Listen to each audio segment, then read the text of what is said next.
Here we are today in Berkeley at the Berkeley Rose Garden. It's such a delightful place. I'd like to take you on a tour. Let's look at it first from up above.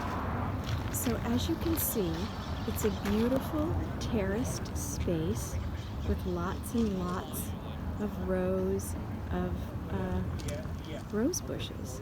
And many of them are named, so I'll be able to tell you the names of all of these gorgeous beauties.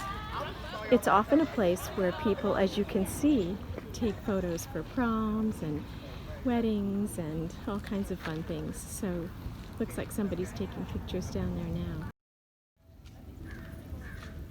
There's a lot of beautiful hybrid teas here, a lot of beautiful floribundas, but the garden really starts with these iceberg roses, which I have in my backyard too. And they're such a lovely addition to any garden because they are so profuse in their blooms. Some of them are even a little bit pink, you can see. And they don't actually require significant trimming. Another interesting thing about this garden is that it's really well taken care of.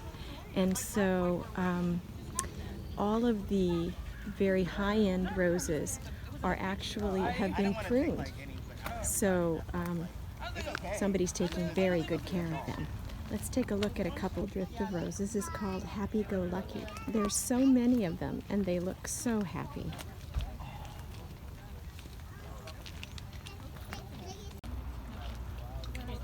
And this one, which is right next door, is called Walking on Sunshine.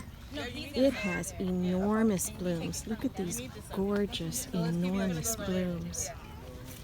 Gosh, they're probably almost 7 inches across. And a beautiful bud. And the tall piece here, this is probably almost 5 feet that it's going to bloom again. That looks like a really wonderful rose to have in your garden. And here's some other beautiful little ones. These might also be the same as the other end, the happy-go-lucky, but they are not quite as profuse. And here is the Queen Elizabeth rose. It's a beautiful pink rose. It looks almost like a cabbage rose, you can see, as it's ready to bloom. Some of them are already bloomed out here. Very beautiful. Here's a group of roses called Love Song, and they look like they are almost purple. I feel like they do have a difference. Can you guess what this is? This is called Double Delight, and I have this in my front yard, and the reason it's Double Delight is because it smells so good. So it's beautiful and it has an extraordinary fragrance. Here's a beautiful rose called the Tropicana. When I was a teenager, I used to have a rose garden in my parents' backyard, and I had this beautiful rose. It's literally an orange color. Salmon orange. Gorgeous. And here's a flower called the Tournament of Roses rose from our own hometown there near Los Angeles. It's a beautiful pink orange rose. It actually has an orange center with pink exterior leaves.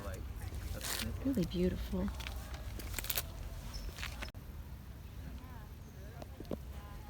Here's a beautiful one called Frida Kahlo. It's so aptly named, isn't it? Plus there's a little bee in there that is so happy. A lot of beautiful blooms on it. Thank you, Frida.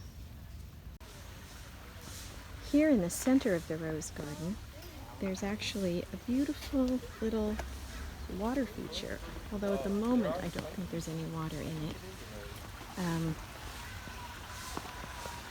But at the bottom of the terrace, here we go, a little bit of a water feature.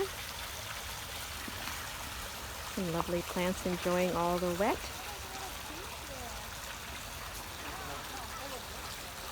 A lovely juniper over there, and a pine. A wonderful place to reflect.